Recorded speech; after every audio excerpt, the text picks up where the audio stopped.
Hi, everyone. Welcome back to another episode of Tech Talk Today with your hosts, Sarah and Alex. I'm Sarah, and I'm joined by my amazing co host, Alex. How are you doing today? Hey Sarah, I'm doing great. Super excited about today's topic.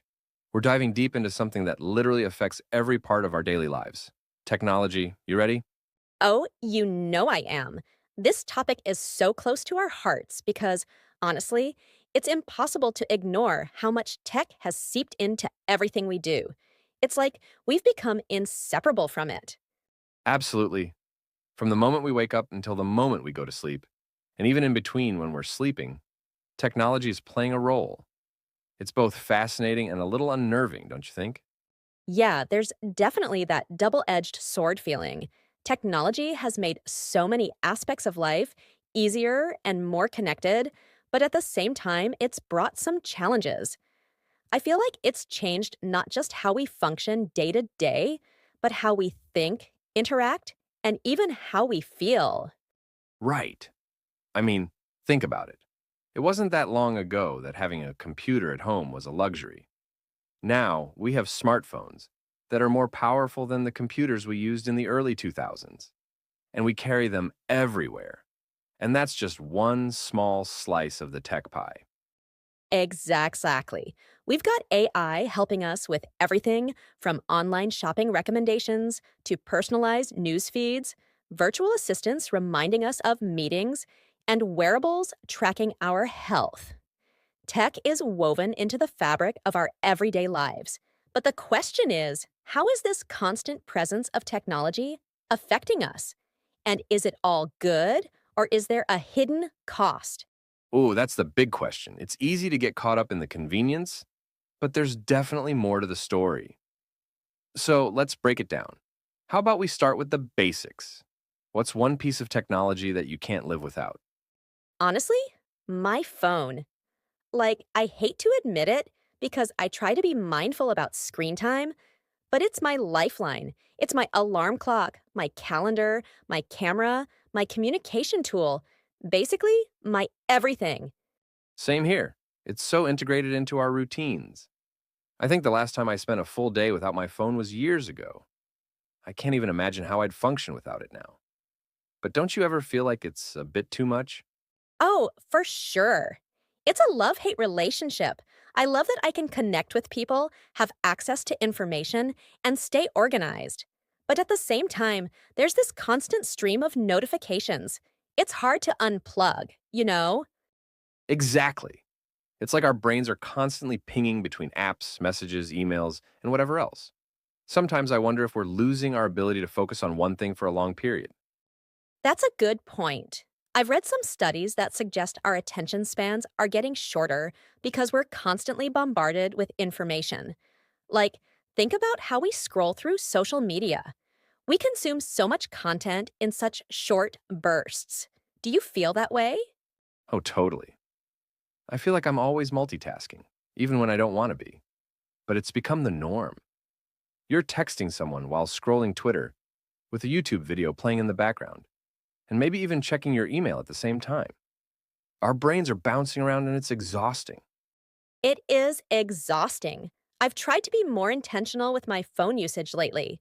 You know, like setting boundaries, putting it on do not disturb when I'm working or spending time with friends. It helps, but it's hard to break the habit when tech is so integrated into everything. That's smart. I need to get better at that. It's easy to feel overwhelmed by it all, especially with the pressure to stay constantly connected. Like, there's this unspoken expectation that you have to be reachable 24/7. It's almost weird not to respond to messages instantly now. Definitely. It's like we're all expected to be on all the time, which can be so draining. That's one thing I've noticed a lot about how tech has changed our social interactions. Don't you think relationships feel different now? Oh, 100%. We're more connected in some ways, like we can easily reach out to friends across the world. But I think we've also lost something in the process. There's a lot of communication through screens, and it's not always the same as in person interaction. Plus, there's this layer of performance, especially on social media. Yeah, social media is a big one. It's a highlight reel, isn't it? People post the best parts of their lives, and we end up comparing ourselves to these curated versions of reality. It's easy to forget that we're not seeing the whole picture. Exactly. It creates this weird pressure to keep up, like if your life isn't Instagram perfect, something's wrong. It's crazy how much that can mess with your mental health. I've noticed that when I spend too much time on social media, I feel more anxious and down, even if I'm just mindlessly scrolling. Same here. I think we all need to take breaks from it sometimes. But the tricky part is that these platforms are designed to keep us hooked. You know how you get that dopamine hit from likes, comments, and shares? It's addictive. Oh, yeah, they know exactly what they're doing. The algorithms are built to keep us engaged, and it's so effective. But it raises a question. At what point does the convenience and connection turn into something harmful? Is tech making our lives better or just more stressful? That's a tough one. I think it's a balance. There's no denying that technology has made certain things easier: communication, access to information, efficiency at work. But at the same time, the constant connectivity can be overwhelming. And there are definitely concerns about privacy, data security, and mental health that we have to consider. For sure. And let's not forget how tech is impacting our work lives too. With the rise of remote work and all these collaboration tools, the lines between work and personal life are blurrier than ever. I sometimes find myself checking work emails late at night or on weekends, and it's hard to fully disconnect. Oh, I hear you. Remote work has so many benefits, like flexibility and the ability to work from anywhere. But it also makes it harder to set boundaries. The idea of a 9 to 5 workday almost feels outdated when you're always connected. So true. And then there's the question of productivity. Technology is supposed to make us more productive, right? But sometimes I wonder if all these tools and apps just make things more complicated. You've got email, Slack, Zoom, project management software.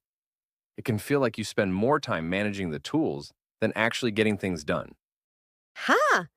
That's so real. I've definitely had days where I'm in back to back Zoom meetings and feel like I haven't actually accomplished anything by the end of the day. It's funny how tech can be both a productivity booster and a productivity killer at the same time. Exactly. And don't even get me started on the never ending notifications. Every app wants your attention all the time. It's like, how do you stay focused when everything is demanding your immediate response? Yes. I've had to turn off a lot of notifications just to get through the day without feeling constantly interrupted. But at the same time, you don't want to miss anything important. It's such a tricky balance. Definitely. It makes me wonder how this will evolve in the future. Like, will we find better ways to manage all this tech, or will it just keep getting more overwhelming? That's the big question, right? I think we'll have to figure out a way to strike a balance. Maybe future technology will actually help us disconnect more, or at least be more mindful of how we're using it. There's already talk of digital detox tools and apps that help you reduce screen time, but it feels like we're still in the early stages of that. Yeah, I've seen those too. It's interesting that we're using technology to help us use less technology. There's definitely a growing awareness around the need to unplug and be more present, which I think is a good thing. But it's going to take some effort to make that the norm. For sure. And beyond personal use, there are so many other areas where tech is having an impact. Think about education, for example. The way students learn has completely changed with online learning tools, video lectures, and even AI tutoring systems. It's incredible, but it also raises questions about how tech is shaping the future of education. Oh, yeah, the possibilities are endless there. Virtual classrooms, remote learning, interactive simulations. It's also different from traditional education. But I also worry about the digital divide. Not everyone has access to the same technology, and that can create a gap in learning opportunities. That's such a good point. Access to technology is definitely something we need to think about. It's easy to assume that everyone has a smartphone or a laptop, but that's not the case for a lot of people. And as tech continues to evolve, we have to make sure that everyone can benefit from it, not just a select few. Absolutely. And then there's healthcare, which has been completely transformed by technology. Telemedicine, wearable devices that track your health, AI that helps diagnose diseases. It's mind blowing how far we've come. But at the same time, there are concerns about privacy, data breaches, and even the over reliance on technology for medical decisions. That's so true. The advancements in healthcare are amazing, but we definitely need to be careful. There's a fine line between using tech to enhance healthcare and relying on it too much to the point where we lose that human touch. You still want doctors and nurses to be at the forefront, you know? Exactly. Tech should be a tool, not a replacement for human care. It's all about finding that balance. And I think that's the common theme when it comes to the impact of technology in our daily lives. There are so many benefits, but there's also a lot to navigate. Yep, balance is key. I think the main takeaway from this conversation is that technology is here to stay and it's going to keep evolving. But it's up to us to use it mindfully and make sure that it's enhancing our lives rather than overwhelming us. Couldn't have said it better myself. Technology is a powerful tool, but like any tool, it's all about how we use it. If we can find that balance between staying connected and taking time to disconnect, I think we'll be in a good place. So, Sarah, while we're still on this topic, there's one area of technology that we haven't touched on yet, but I think it's super important: automation and artificial intelligence. I mean, AI has become such a buzzword lately, but it's already having a huge impact on how we live and work.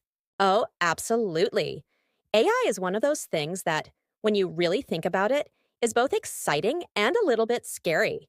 We're already seeing AI in everything from personal assistants like Siri and Alexa to smart home devices, automated customer service, and even self driving cars. The possibilities are endless, but it also brings up a lot of ethical and societal questions. For sure. One thing that's constantly on my mind is how AI is going to affect jobs in the future. Automation has already started to replace certain roles, especially in industries like manufacturing and customer service. And as AI becomes more advanced, it could start to take over more complex tasks that we used to think only humans could do. Do you think we're ready for that shift? That's a tough question. I don't think we're fully prepared yet. There's definitely a lot of potential for AI to improve efficiency and productivity in certain industries, but at the same time, we have to consider the people whose jobs are at risk. It's not just about the technology itself, it's about how we manage the transition and make sure that people aren't left behind. Exactly. I think that's where reskilling and upskilling come into play. As AI takes over more routine tasks, there's going to be a need for workers to adapt and learn new skills, especially in areas that AI can't easily replicate, like creative thinking, emotional intelligence, and problem solving. Right? And those human skills are going to become even more valuable in a world dominated by AI. But the challenge is making sure that people have access to the education and training they need to develop those skills. It's one thing to talk about reskilling, but it's another thing to actually provide the resources and support to make it happen.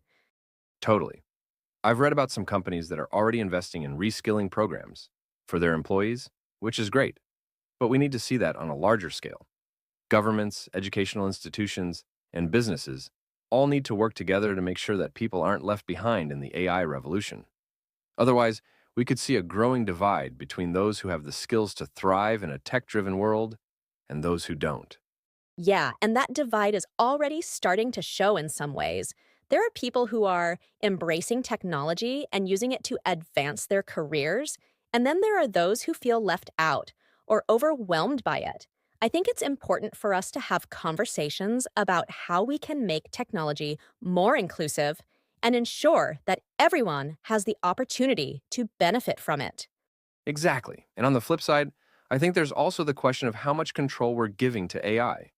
As it gets smarter, it's starting to make decisions for us, like what ads we see, what news articles pop up in our feeds, and even what products we buy. It's kind of creepy when you think about it, right? Oh, totally. I mean, it's all based on algorithms, and those algorithms are designed to predict our behavior and keep us engaged. It's like they know what we want before we even know it ourselves. But that raises some serious questions about privacy and autonomy.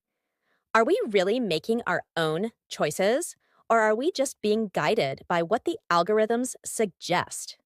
That's the thing, we're kind of being nudged in certain directions without even realizing it. And then there's the issue of bias in AI. The algorithms are only as good as the data they're trained on. And if that data has biases, whether it's gender, race, or socioeconomic, those biases get baked into the technology. So we have to be careful about relying too much on AI, especially in areas like hiring, policing, or lending, where biased decisions can have serious consequences. Absolutely. The biases in AI are a huge concern, and it's something we need to address sooner rather than later. We can't just trust that the technology will be neutral. It's built by humans, and humans have biases. So those are going to show up in the technology if we're not actively working to eliminate them. Exactly. I think transparency is going to be key. Companies that use AI need to be open about how their algorithms work, what data they're using, and what steps they're taking to reduce bias. Without that transparency, it's hard for people to trust that the technology is being used fairly. Totally agree. And speaking of trust, I think there's also a growing concern about data privacy. We're sharing more and more of our personal information online, often without even realizing it. From social media to smart devices, our data is being collected, analyzed, and sometimes sold to third parties. It's a little unnerving when you stop and think about how much information is out there about each of us. It really is. We're basically giving away our data in exchange for convenience, but I'm not sure we fully understand the trade off. It's easy to click accept on those terms and conditions without reading the fine print. But that's where we give companies permission to track us, analyze our behavior, and even sell our data. And once it's out there, we have very little control over how it's used. Exactly. I think there's a growing awareness around this issue, but it's still hard to know what steps to take to protect ourselves. You can use tools like VPNs, ad blockers, and privacy settings, but it feels like a constant battle to stay ahead of the game. Yeah, it can definitely feel overwhelming. And then there's the issue of cybersecurity. With all this data floating around, we've seen a huge rise in cyber attacks, data breaches, and identity theft. It's almost like we're living in a digital arms race, where hackers are constantly trying to find new ways to exploit vulnerabilities in our systems. Exactly. And the scary part is, as technology becomes more advanced, so do the tactics that hackers use. It's not just about stealing passwords or credit card information anymore. We're seeing ransomware attacks where entire systems are taken hostage and even state sponsored cyber warfare. It's a whole new kind of threat that we need to be prepared for. Absolutely. And it's not just a problem for individuals or businesses, it's a global issue. Governments, corporations, and even infrastructure are at risk. We've seen attacks on hospitals, power grids, and financial institutions. It's like the stakes keep getting higher. Definitely. And it's going to require a coordinated effort to keep up with these threats. I think cybersecurity needs to be a top priority for everyone, from individuals protecting their personal data to governments and companies investing in stronger defenses. It's like we're all in this together, and we can't afford to be complacent. Exactly. It's like we have to rethink how we approach security in this digital age. Gone are the days when you could just rely on a strong password and call it a day. Now we need things like multi factor authentication, encryption, and constant monitoring to stay ahead of the curve. Right. And I think part of the solution is also educating people. So many cyber attacks happen because of human error, like clicking on a phishing link or using weak passwords.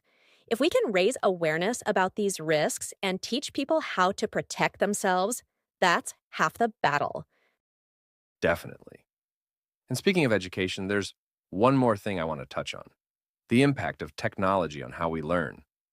I know we talked about online learning earlier, but I think it's worth diving deeper into how tech is reshaping education in ways we never expected. Oh, for sure. The way students learn today is so different from when we were in school. They've got access to so many digital tools, from interactive apps to video tutorials to online courses. It's amazing how much information is available at their fingertips. Right? I mean, when I was in school, if you needed to research something, you had to go to the library and flip through books. Now, kids can just Google anything in seconds. It's incredible. But it also makes me wonder how it's affecting their learning experience. Do you think it's making them more knowledgeable, or is it just making things too easy? That's a great question. I think it's a bit of both. On one hand, having access to so much information is empowering. Students can learn at their own pace and explore topics that interest them. But on the other hand, it can also be overwhelming. There's so much information out there that it's hard to know what's accurate or reliable. And with everything being so easily accessible, it might make some students less inclined to really dig deep into a topic. Yeah, I can see that. There's a lot of surface level learning happening, like skimming an article or watching a short video instead of really engaging with the material. And that's where critical thinking comes in. It's more important than ever to teach students how to evaluate information, think critically, and not just accept everything they see online as fact. Absolutely. And I think that's something we'll need to focus on more as technology continues to evolve. It's not just about teaching kids how to use technology, but also how to navigate the digital world responsibly. That includes understanding things like media literacy, online safety, and even the ethics of using technology. For sure, it's going to be interesting to see how the education system adapts to these changes. We're already seeing a shift toward more personalized learning, where students can use AI driven platforms to get customized lessons based on their strengths and weaknesses. It's pretty amazing. Yeah, it's like having a personal tutor for every student. But again, it's all about balance. Technology can be a great tool for learning, but it shouldn't replace the human connection that comes from teachers and peers. At the end of the day, education is about more than just information. It's about building relationships, developing social skills, and learning how to collaborate with others. Exactly. There's no substitute for that human element. And I think that's true for a lot of areas, where technology is playing a bigger role. No matter how advanced the tech gets, we still need that human connection and creativity to guide us. Exactly. We can't let the human connection fade in favor of efficiency or automation. It's like we've said before, technology is a tool. It should support us, not replace the things that make us human. But, as we talk about education, I'm also thinking about how technology is influencing how we learn beyond just formal schooling. Like, think about all the self taught coders, graphic designers, and even musicians who learn through online platforms. It's opening up opportunities in ways we couldn't even imagine a decade ago. Oh, totally. That's one of the coolest things about technology, the democratization of knowledge. If you've got an internet connection, you can learn just about anything for free or at a fraction of the cost it used to take. Platforms like YouTube, Coursera, and Khan Academy are giving people access to skills and knowledge that were once reserved for those who could afford formal education. And it's not just the tech fields either. You can learn creative skills like photography, writing, and even cooking from professionals who are sharing their expertise online. There's no gatekeeping anymore. Anyone with a passion can dive in and start learning. Exactly. And that's one of the biggest shifts we're seeing. People are no longer waiting for traditional institutions to give them permission to learn or do something. If you want to build an app, start a podcast, or launch a business, you can find all the resources you need online and just go for it. It's like the barriers to entry have been dramatically lowered. Right. I mean, look at the creator economy. People are building careers on platforms like YouTube, TikTok, and Patreon, sharing their knowledge, creativity, and experiences directly with audiences. It's almost like this new wave of entrepreneurship where technology has enabled people to turn their passions into livelihoods without needing to go the traditional route. Yeah, and I think that's inspiring. But it also makes me wonder how sustainable it is in the long term. Not everyone is going to become the next big YouTuber or influencer, and there's a lot of pressure on content creators to constantly churn out new material to stay relevant.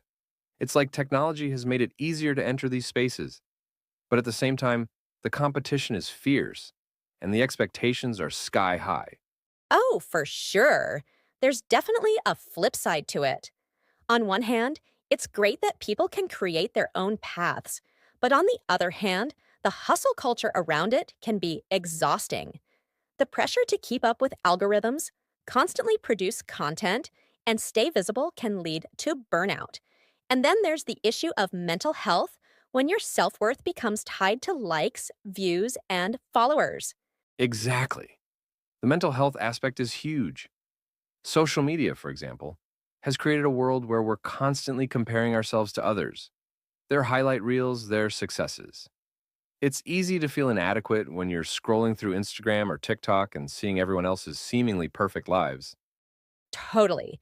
And it's not just content creators who are affected. I think all of us, to some extent, feel that pressure. We've got this always on culture where we're expected to be connected 24/7. Whether it's answering work emails after hours or keeping up with social media, it's like there's no clear boundary between our online and offline lives anymore. Right. It's that constant connection that can be so draining. Don't get me wrong, I love that technology allows us to stay connected, especially with friends and family who live far away. But there's something to be said for unplugging and taking a break from the digital world. It's hard to do when your phone is always buzzing, though. Exactly. And it's funny because, in a way, technology has given us all these tools to be more productive, but it's also made it harder to disconnect. It's like we've got the world at our fingertips, but we've lost some of the ability to just be present in the moment. You know, like when was the last time you sat down without checking your phone every few minutes? Oh man, guilty as charged. I think it's become a reflex at this point. Like I can't sit still without feeling the need to check notifications. And I've read about how this constant switching between tasks, like from work to social media to texts, is actually hurting our ability to focus deeply on anything. It's like we're training our brains to crave distraction. That's so true. I think the term they use for it is attention residue. It's like even when you switch back to your main task, part of your attention is still stuck on whatever you were distracted by. So it takes longer to regain focus, and you end up feeling more mentally exhausted. Exactly. And with all the multitasking we do, especially with technology, it's no wonder people feel burnt out. We're not really designed to split our attention so many ways. But on the flip side, technology has also given us some amazing tools to help with mindfulness and well being. There are apps for meditation, fitness trackers to keep us healthy, and even digital detox tools that help us step away from the screen. Yeah, it's kind of ironic, isn't it? We're using technology to help us deal with the effects of too much technology. But I think that's a good thing. Finding ways to use tech to enhance our well being instead of letting it control us. It's all about balance again. Totally. And I think that's the key takeaway from everything we've talked about today. Technology is powerful, and it's reshaping every aspect of our lives, from how we work and learn to how we connect and take care of ourselves. But we have to be mindful about how we use it. Otherwise, it can easily become overwhelming. Yeah, it's like we need to take a step back every once in a while and ask ourselves, is this making my life better or is it just adding stress? And if it's the latter, maybe it's time to rethink how we're interacting with our devices. Exactly. I think that's something we all need to do more often. Technology is amazing, but we're still in control, or at least we should be. It's about being intentional and making sure that tech is serving us, not the other way around. We've covered a lot today, from AI and automation to privacy, education, mental health, and everything in between. Hopefully, it's given everyone listening some food for thought on how they can strike that balance with technology in their own lives. Yeah, for sure. It's a conversation that's going to keep evolving as technology does, But the key is to stay aware and keep questioning how we're using these tools. Thanks for sticking with us through this deep dive into tech and its impact on our daily lives. You know, Sarah, to really ground this whole conversation, I think we should talk about some real life examples. It's one thing to talk about technology in theory, but when you see how it's impacting the world in practice, it really hits home. Totally. And there's no shortage of examples. Technology is touching every corner of our lives, from how we communicate to how we work, learn, and even deal with global challenges. Let's break it down with some concrete examples, starting with automation and AI. One example that comes to mind is how companies like Amazon use AI to streamline their operations. Oh, yeah, Amazon's a great example. Their entire supply chain is a well oiled machine thanks to AI and automation. They use AI powered robots in their fulfillment centers to sort and move packages. These robots can do in minutes what used to take human workers hours. Not to mention the AI algorithms that predict what products will be in demand, so they can stock inventory more efficiently. But the flip side is the concern over job displacement. There are tons of warehouse workers whose roles are being automated, which is a huge issue. Exactly. And that's a really interesting point because while it's super efficient, it raises big questions about the future of jobs. Another real life example of AI impacting jobs is in customer service. Think about chatbots like the ones used by banks or telecom companies. You can log onto a site and a bot will answer your questions instantly, 24/7. It's super convenient, but it's also replacing what used to be entry level jobs. Right. A lot of companies are moving towards AI for customer service. I've even seen AI being used for legal work, like in the case of JP Morgan. They've developed an AI program called COIN that helps review legal documents and contracts. This AI can complete in seconds what used to take lawyers thousands of hours. It's saving them millions of dollars. But again, what happens to the junior lawyers who used to handle those tasks? It's a double edged sword. The efficiency is great, but we've got to find ways to support the workers being displaced.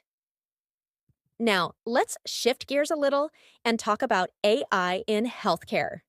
A real life example I think is fascinating is IBM Watson. They've used AI to help doctors make more accurate diagnoses.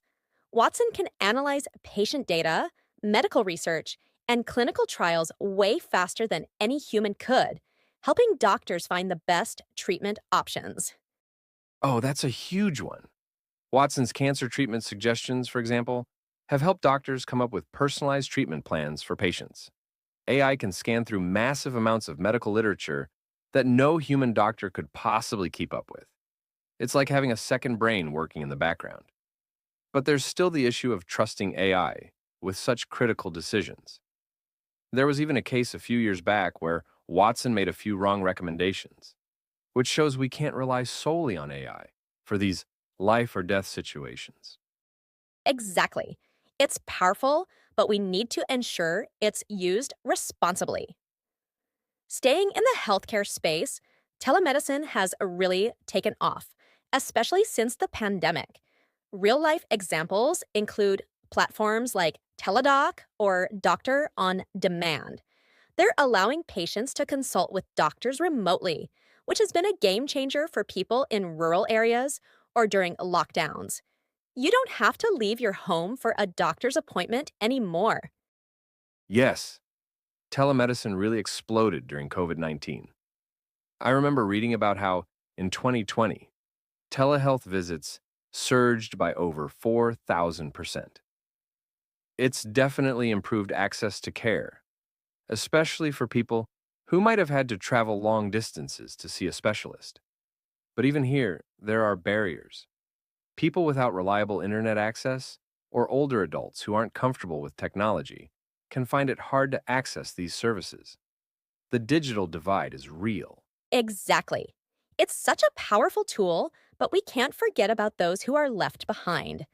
That brings us to another real world example of technology and access education.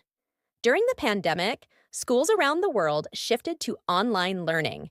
Platforms like Zoom, Google Classroom, and Khan Academy became lifelines for millions of students. But we saw firsthand the challenges of unequal access. Not every student had a laptop or high speed internet at home. Oh, absolutely. The digital divide was really stark during the pandemic. In the US, for example, I read about how millions of students struggled to keep up with remote learning because they didn't have access to a computer or stable internet. And in countries like India, where remote learning had to go mobile, students were tuning into lessons on their smartphones, sometimes sharing one device among multiple siblings. It showed how technology can be a lifeline, but also how unequal access can widen existing gaps. That's such an important point, and some schools are still trying to catch up. A real life example of this divide in the US was the Los Angeles Unified School District. They had to quickly ramp up a program to provide laptops and internet hotspots to students who didn't have them. It's amazing to see tech solve problems, but it also highlights how many people are still left out. Exactly. And then on the other end of the spectrum, there are places that have fully embraced tech in education, like Estonia. I read that they've been using digital platforms for years to integrate tech into the classroom. Every student has a digital ID, and they use it to access educational tools and materials online. They were one of the few countries where the transition to online learning during COVID was smooth because they were already set up for it. Estonia is a perfect example of what's possible when a country invests in tech infrastructure. Now that we're talking about digital transformation on a national scale, let's talk about smart cities. Have you seen what Singapore is doing with their Smart Nation initiative? Oh, yeah, Singapore is a fantastic example of a smart city. They're using technology in all sorts of innovative ways, from smart traffic lights that adapt in real time to reduce congestion, to sensors that monitor air quality. They're also using AI to improve public safety with things like predictive policing, where they use data to anticipate crime hotspots. It's all about making the city more efficient, sustainable, and livable. Exactly. Singapore's whole approach to integrating tech into the fabric of everyday life is really something. But of course, the surveillance aspect raises concerns. The idea that so much data is being collected about people's movements and activities is kind of unnerving. Even though it's meant to improve things like safety and traffic, you have to wonder where the line is between public benefit and invasion of privacy. That's the challenge with smart cities. On one hand, you get this futuristic vision of efficiency, sustainability, and convenience. On the other hand, you have to think about data privacy. Take China's smart city initiatives as another example. They've implemented facial recognition technology across many cities to monitor citizens' movements. While it helps with things like security and public order, there's also the risk of it being used for state control and surveillance, which can be scary. Definitely. It's a balancing act, leveraging tech for public good while safeguarding individual rights. Another interesting example is Copenhagen's focus on using technology to achieve sustainability goals. They're using sensors in buildings to monitor energy use and reduce waste, aiming to become carbon neutral by 2025. It's amazing to see how technology can help tackle something as big as climate change. I love that example. Smart cities like Copenhagen show the positive side of tech. They're using data to make more eco-friendly decisions, which is something we need more of. And speaking of sustainability, the tech industry itself is starting to take steps toward reducing its environmental footprint. Companies like Apple and Google are investing in renewable energy for their data centers. Apple even announced they want their entire supply chain to be carbon neutral by 2030. Right? And then there's the rise of electric vehicles, like Tesla, which has really pushed the envelope in terms of what's possible with green tech. Tesla isn't just about cool electric cars, they're pushing forward battery technology and energy storage solutions that could help shift the world away from fossil fuels. It's one of those real life examples where technology isn't just changing an industry, but potentially changing the whole planet. Exactly. Tesla is a perfect example of how tech innovation can lead to massive shifts. Their self-driving technology is another layer that's transforming how we think about transportation. The goal of fully autonomous vehicles might still be a ways off, but we're seeing real-world examples of it already. In cities like Phoenix, Arizona, companies like Waymo are testing fully autonomous taxis. Yeah, it's incredible. Autonomous driving is one of those technologies that seemed like science fiction not too long ago, but now it's becoming a reality. And it's not just cars. Look at drones and how they're being used in industries like agriculture, delivery services, and even healthcare. During the pandemic, drones were used in China to deliver medical supplies to remote areas. It's amazing to think about how much time and effort that saved. Exactly. Drones are a fantastic example of tech making a real-world impact. Amazon's been testing drone delivery in select areas, and companies like Zipline are using drones to deliver medical supplies in Africa. It's fascinating to see these high-tech solutions being deployed in places where traditional infrastructure is lacking. It's all about bridging gaps. And that's the beauty of it, right? When technology is used creatively and responsibly, it can solve real world problems and make life better for people in ways we couldn't have imagined. But we have to stay aware of the challenges and make sure that as we move forward, we're not leaving anyone behind or creating new problems. Absolutely. These real-life examples show both the amazing potential and the complicated realities of technology. It's all about finding that balance, using tech to enhance our lives while being mindful of its impact on jobs, privacy, and equity. Well said. And as we look at these examples, it's clear that the future is already here. It's just a matter of how we choose to shape it going forward. Exactly. It's up to us to decide how we use these incredible tools to create a better world. You know, Alex, as we're talking about these real world examples, I keep coming back to this idea that technology is evolving so fast, and sometimes it feels like society is playing catch up. Like, take the rise of cryptocurrency and blockchain technology. A few years ago, Bitcoin seemed like this niche concept, and now it's impacting financial systems globally. Oh, yeah, cryptocurrency is a wild ride. Bitcoin, Ethereum, and other cryptocurrencies have become so mainstream that entire industries are being built around them. You've got companies like Tesla accepting Bitcoin as payment. Well, they did for a bit. And financial institutions are even starting to invest in crypto. Blockchain, the underlying technology, is being used for everything from secure voting systems to supply chain tracking. Exactly. And blockchain's transparency and security are what make it so appealing for industries beyond finance. Like you mentioned, supply chain management is one of the areas where blockchain is really making an impact. Companies like Walmart are using it to track food products from farm to shelf. It reduces fraud, improves food safety, and cuts down on inefficiencies.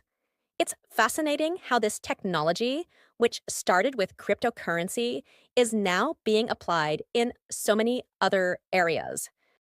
Yeah, it's like we're seeing the ripple effects of blockchain tech across different industries. Another real world example is in real estate. Companies are starting to use blockchain to create smart contracts for buying and selling property. It simplifies the process, reduces paperwork, and makes transactions more transparent. You no longer need to rely as heavily on intermediaries like banks or lawyers, which could change how we handle big financial transactions in the future. That's a really good point. And it makes me think of how decentralized finance, or DeFi, is shaking up the traditional banking system. People are using blockchain to create financial products and services that don't rely on central authorities like banks. It's opening up access to loans, savings, and investments for people who might not have had access before, especially in developing countries. Absolutely. DeFi is a game changer, especially in regions where traditional banking systems are lacking or inaccessible. With DeFi platforms, people can lend or borrow money, earn interest, and even trade assets without needing a bank. It's this whole new ecosystem that's growing fast, but there's still a lot of risk involved, especially since it's not as regulated as traditional finance.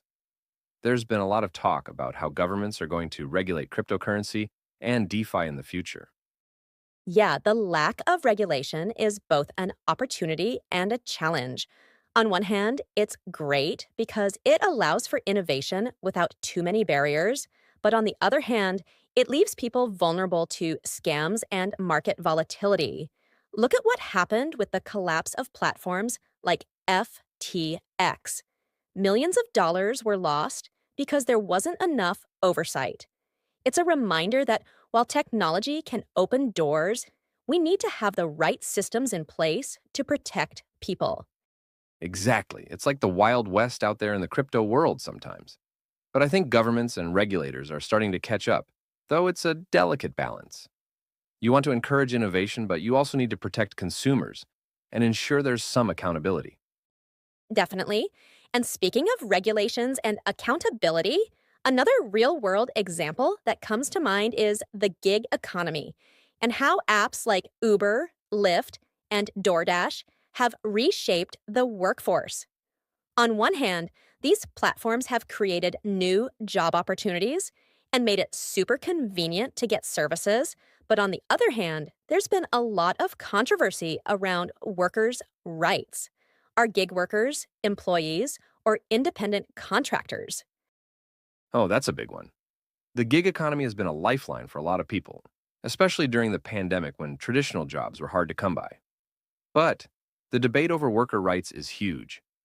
These companies argue that their drivers and couriers are independent contractors, which means they don't get benefits like healthcare or paid time off. But in reality, a lot of these workers rely on gig jobs as their main source of income. So it's not really part time in the traditional sense. Exactly.